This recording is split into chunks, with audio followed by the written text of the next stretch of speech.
Chapter 22, Joseph. Somewhere on the Atlantic Ocean, 1939, 14 days from home. We're on page 129. A day out from Cuba, the St. Louis threw a party. Streamers and balloons hung from the ceiling and decorated the gallery rails of the first-class social hall. Chairs and tables were pushed aside to make room for dancers.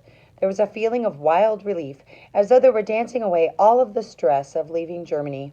The steward smiled with the passengers, as though they understood, but none of them could really understand, Joseph thought. Not until their shop windows had been smashed and their businesses had been shut down. Not until the newspapers and radio talked about them as subhuman monsters. Not until shadowy men had burst into their homes and smashed up their things and dragged away someone they loved. Not until they had been told to leave their homeland and never, ever come back. Still, Joseph enjoyed the party. He danced with his mother while Ruthie, Renata, and Evelyn ran in and out between people's legs all evening long.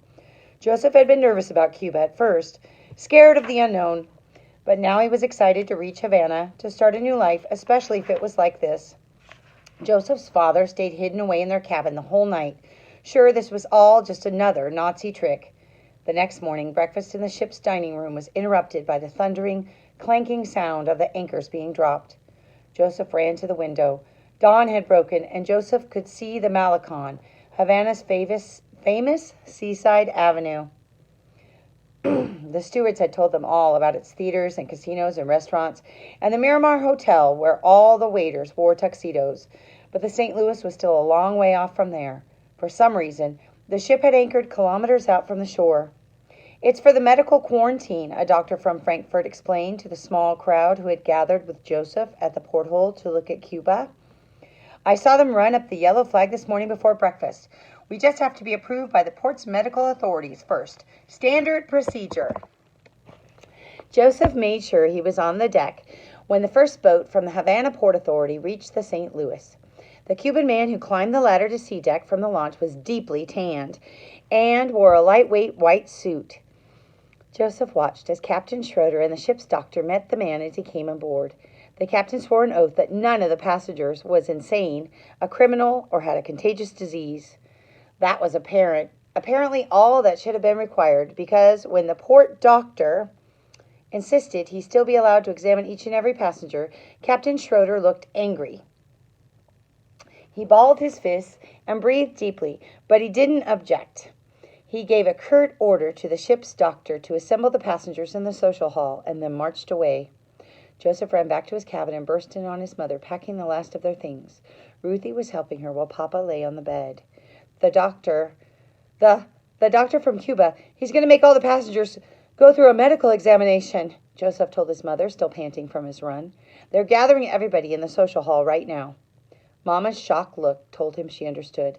Papa was not well. What if the Cuban doctor said he was too mentally disturbed to be allowed into Havana? Where would they go if Cuba turned them away? What would they do? "Gathering us?" Papa said. He looked even more frightened by the prospect than Joseph's mother had. Like a roll call?" He stood up and backed against a wall. "No," he said. "The things that happened at roll call, the hangings, the floggings, the drownings, the beatings." He wrapped his arms around himself, and Joseph knew his father was talking about that place. Dachau. Joseph and his mother stood like statues, afraid to break the spell. We're at the top of page 132. "Once I saw another man shot with a rifle," his father whispered. He was standing right beside me, and I couldn't move, couldn't make a sound, or I'd be next." "It's not going to be like that, dear heart," Mama said. She reached out to him, tentatively, gently, and he didn't flinch under her hand. "You were strong once before in that place. We just need you to be strong again, and then we'll be in Cuba. We'll be safe forever, all of us." It was clear to Joseph that his father was still lost in the memories of Dachau as they led him to the social hall. Papa looked frightened, jittery. It scared Joseph when his father got this way, but he was even more scared that the doctor would see Papa's condition and turn them away. Joseph and his father joined the other passengers standing in rows, and the doctor walked among them. Papa stood by Joseph, and the doctor got closer. Joseph's father began to make a low, keening sound, like a wounded dog. Papa was starting to attract the attention of the passengers around them. Joseph felt a beat of sweat rolled down his back underneath his shirt, and Ruthie cried softly. "Be strong, my love," Joseph heard his mother whisper to his father. "Be strong, like you were before." "But I wasn't," Joseph's father blubbered. "I wasn't strong. I was just lucky.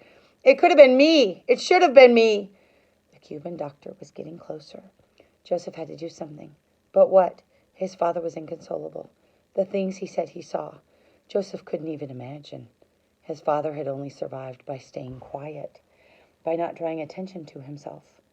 But now he was going to get them sent away. Suddenly, Joseph saw what he had to do. He slapped his father across the face, hard. Papa staggered in surprise, and Joseph felt just as shocked as his father looked. Joseph couldn't believe what he'd just done. 6 months ago, he would never have dreamed of striking any adult, let alone his father.